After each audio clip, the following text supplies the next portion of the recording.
Hi, everyone. This is Robert Giordano with New Plan Learning. Today, continuing on with the Demystification series, I'm here with Jessica Wood, the Managing Director and Sector Leader for Charter Schools for Standard & Poor's Global Financing. We're very, very fortunate here to be with you today. Jess, thank you for inviting us to S&P. Thanks for being here. Thanks for the opportunity to chat. You're welcome. Can you tell us, what does S&P do and how long have you been doing it? Okay. Well, S&P is a credit rating agency. So we assign ratings to public bond issuances at request. S&P has been around a very long time. We have been rating charter school bonds probably 25 plus years. As many of you may know, most state laws for charter school passed in sort of the late 90s. And there are currently 34 states in which there have been charter school bond issuances. S&P rates almost 350 charter school bond issuances, which equates to about 1,400, 1,500 schools, charter schools nationally. And we rate charter schools in 27 states plus DC. So most of the states in which there has been charter school bond issuance. Jess, why would a school want to get rated? If you can talk to us a little bit about that. What's the value in it?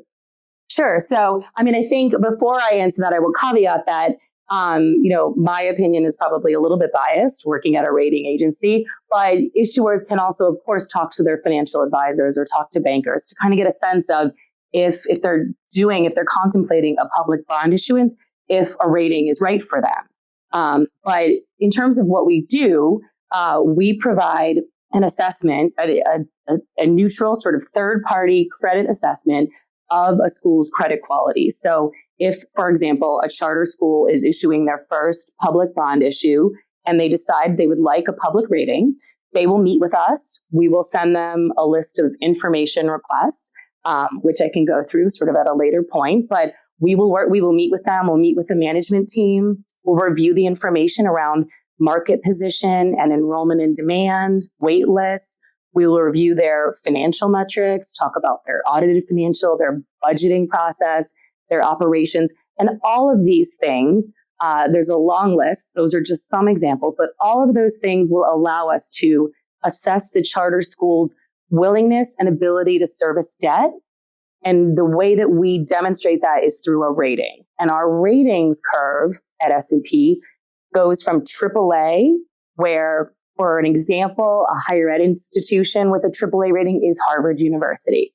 And then the rating scale comes all the way down to sort of the non-investment grade area, which starts at a double B plus for us, double B, and then further down. And this scale, really what it is showing to potential investors that might buy the bonds in the public market is our view on that issuer's credit quality and willingness and ability to service that debt over the life of the bonds.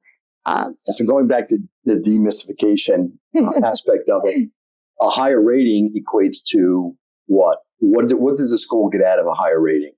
A higher rating could mean that investors will look at that when the bonds are issued in the public market. If there is a public bond rating assigned from a ratings agency such as us, there will be a corresponding report.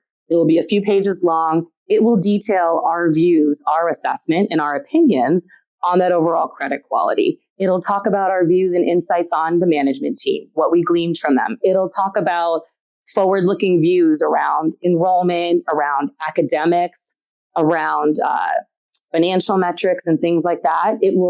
That report will contain all of that information, and it's helpful for investors when they're assessing whether they want to buy those bonds or not, to have that additional, often it's helpful to them to have that additional information. Is it true that a higher or better rating could equate to a better rate, a better percentage rate for the schools? It could. Yes. So the higher the rating, typically that could mean lower cost of capital, better pricing, better terms, things like that. Yes.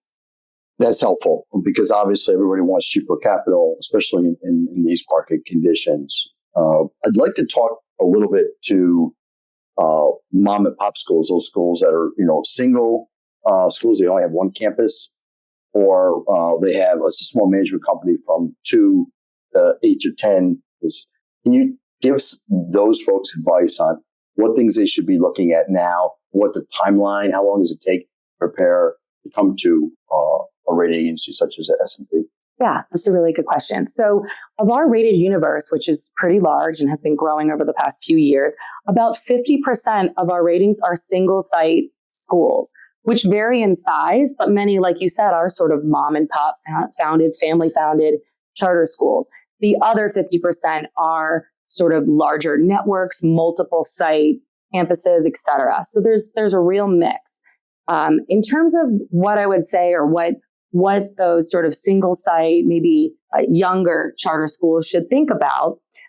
First of all, our criteria and methodology, we typically we're looking at historical data. So most schools wouldn't come for a public rating until they've been operating for a few years. Mm-hmm. So sort of those startups, if a school's been operating less than 3 years, while they could come and they could get a public rating, it likely wouldn't be a strong enough rating that would be helpful to them. Mm-hmm. Because our criteria looks at sort of a historical precedent and a weighted average over a few years around things like enrollment and financial operations and days cash and other metrics. So typically we see schools coming to us when they've been operating for several years. They maybe have one authorizer charter renewal under their belts at least.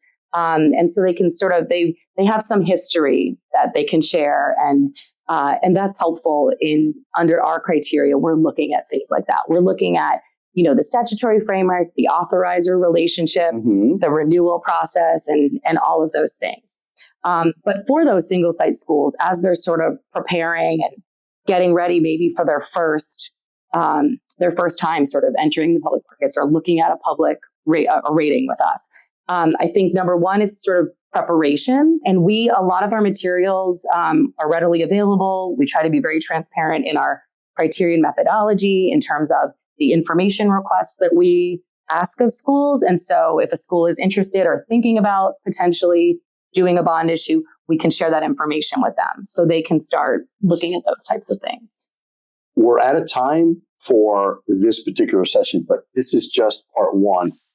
So please take a quick break. Look at our next series. It's coming to you here in just a few minutes. Thank you.